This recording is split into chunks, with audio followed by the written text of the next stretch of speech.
Good morning. Thank you for coming on this platform today. Yesterday or thereabout, we see Mali, Senegal, Mali, Burkina Faso, and of course Niger forming a confederation treaty, to protect and advance the interest of the Sahel.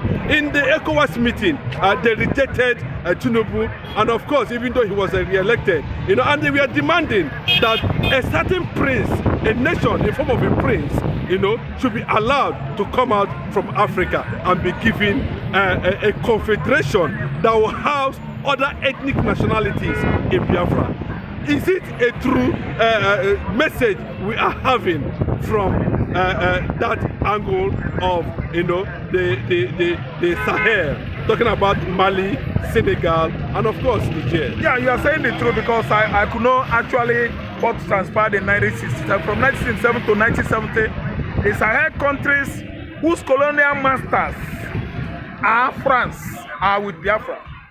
I named them the Senegalese, the Côte d'Ivoire, the Gambians with Guinea Conakry, then the Malians again. It's only, let me be frank with you, only Niger and Burkina Faso that were not there, because they were teamly Muslims, and the religious bigotry played important role when Nigeria was fighting Biafra. So, but what we have seen this time is a clear outcome of what transpired last year presidential election and what is going on presently in the Nigerian nation. A situation whereby Tinubu-led government is too obvious, is playing what? Favoristic role in terms of appointment. He has given almost 10 positions, federal positions to Yorubas. Then the rest is among his Muslim brothers. And this time around, Niger-led coupist has made his own stance clear that it was somebody from Biafra, an Igbo man, that won the election, that Tinubu is in control now. The election is the person of interest of the person of Obi is the person of interest the whole Nigerians voted for. And the Niger military junta has made his position clear what he could do if Tinubu escalates ECOWAS war against Niger Republic.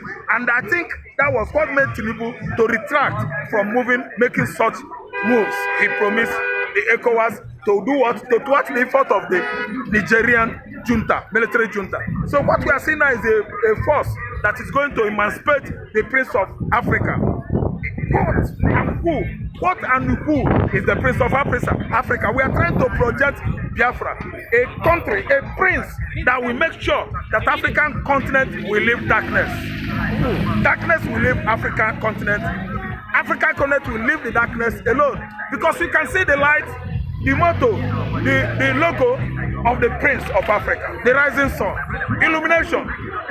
Africa will be illuminated, thereby what? Extricated from what? Darkness. Light will come. Igbo man will come. Biafra is it. The Prince of Africa is coming with what? The light needed by this dark continent. So what these 3 or 4 Sahel countries are trying to do is for the black on the continent of West Africa, region of West Africa, to say bye-bye to what? Their colonial masters. People who are bent on neo-colonization. Recolonization of Africa is what Britain, Belgium, Dutch, and the France are bent on doing this very late time. Independence is just a verbal thing on the tongue. We are not. Cameroon is not. You can see what happened in Gabon. Gabon is an Eastern Africa. You can see what happened in Burkina Faso. You can see what happened in Mali, Senegal, and so on and so forth. Senegal almost need coup. What you see then, that boy winning, defeating an incumbent government, that is a coup. A coup plotted by the people. A coup d'etat, at least staged by the people, by themselves. They didn't use gun, but what they used was what? Their civil rights, their civilities. Stage a coup against an incumbent in Senegal. So what we are seeing now is a sun, the rising sun, piercing through from the eastern horizon, and his name is the Prince of Africa. He's coming with the light. It's like a candle on the top of mountain that will illuminate the whole continent, and Biafra is it. what the confederation means. Confederation is reintegration, emancipation of that presumable prince of Africa that was born many centuries ago. Agitators in their large numbers were killed by the British. After British, Nigeria, under Fulani, Hausa what? Hegemony. They made sure that the tribe called Igbo is eliminated. They fought the war to stop the Igbos, but nowhere. We resisted them, we retreated.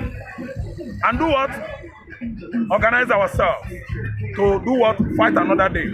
And the time has come. I thank what God is doing using those 4 or 5 Sahel countries to bless Africa. Now, Asurok is currently now confused. Do you think that there's a political, there's something Bola Ahmed want to achieve politically with the release of Nnamdi Kanu? And if Nnamdi Kanu is released, what are you expecting from Nnamdi Kanu, given the reaction of Simon Ekpa on governors calling them Wuru Wuru, go on governors? What's your take on that? What I'm seeing with the release of Nnamdi Kanu, if Tinubu do it politically, is trying to bring Yoruba and Igbos together, which of course I proffered my suggestion before this interview that it can't work that way. Why? Igbos and Yorubas were together before the war. It is the Yoruba nation that is what keeping themselves far from the Igbos, refusing to accept Igbos' contribution to the growth of all the Yoruba states' economy in Nigeria, and even in Nigeria at large. So what happened is that we were together with them, and releasing Nnamdi Kanu is Nnamdi Kanu's right. Someone that was set free by a court of competent jurisdiction up to the level of appeal court. It's not contravene the law. He is free. A captive or a hostage, they might call him. He is free by law. He did not contravene the law. Justice must be done. Kanu is free. Currently, they are detaining Kanu. They are holding him hostage as captors or kidnappers they are. I listen to me. So, what he's trying to do now is, if releasing Nnamdi Kanu so that the East will synergize with the Yorubas to bring him back again in 2027, where he's not even doing well currently. What he's doing is going on now is what should convince the Igbos and the Yorubas and other sister tribe of ours to vote for Tinubu come 2027. Tinubu has failed woefully, dead on arrival. He should release Nnamdi Kanu. It is Nnamdi Kanu's right to be free. Nnamdi Kanu did not commit offense. My question is, the Igbo that was agitating, preliminary with arms and ammunition, was free. Not even Nigerian court. At Koto, he absconded into Germany. But Nnamdi Kanu that was not agitating with jackknife or tablespoon was still stalked at DSS facilities. What does that portray? Hatred and animosities of highest order on Igbo people. And this time around, we are bringing the sensitization to every Igbo man to begin to think home. Let us go and stay. Let us leave these people. Let's go and invest in the southeast. For 6 months, Yoruba will come down on their knees. They will know that the owner of southwest economy are the Igbos. When we come here, we paid for transportation. We did not beg anybody for what? Free ride. We paid money, and what? Before you know it, we rented the house. Contribution to the development of every facilities in Lagos. Igbo man contributed to the development of every state, southwest state economy in Yoruba land. Igbo man paid. What else do you want us to do? You want to turn all of us to slavery? It is a lie. We are in a .com age. No more era of slavery. And let me tell you, what stopped slavery of all parts in Nigeria was the Biafran Nigerian Civil War. We fought war squarely. We challenged them squarely. In war, nobody won. Actually, though Britain and Russia, though Egypt and all the Sahel countries, they team up with Nigeria to fight Igbo man, that's Biafra. Yet, they could not prevail on us. So I don't see anything good coming out of political release or political solution, whatever. Because the man in the cage is what? a lawful man, is a man of law. He knows the constitution. He did not violate the Nigerian constitution, nor violated any legal process within the agitation of Biafra, in China, in UK, in America, and across the globe. Nnamdi Kanu is free. Nnamdi Kanu should be free. Thank you. And lastly, opening of the borders, what does it mean is he trying to do Igbo thing? Is just Tinubu trying to do Igbo thing now? Because we are going to see a land that the other neighboring countries will latch at him during the ECOWAS meeting, and he came back and have a retort, that they are no longer seeing the Igbos in Togo, in Benin, and things are stuck there. Yeah. Is that the reason why he opened the borders now? And what does that tell Igbos? Just in one word. Igbos are great people. They're all over the world. They are the one that is holding the economy of the whole West African region. So anywhere you go, among the Francophone countries and Anglophone countries in West Africa, and even beyond West Africa, failure to see Igbo man there, wrong. And what it has proven is that we are the backbone, the engine house of African economy. When he closed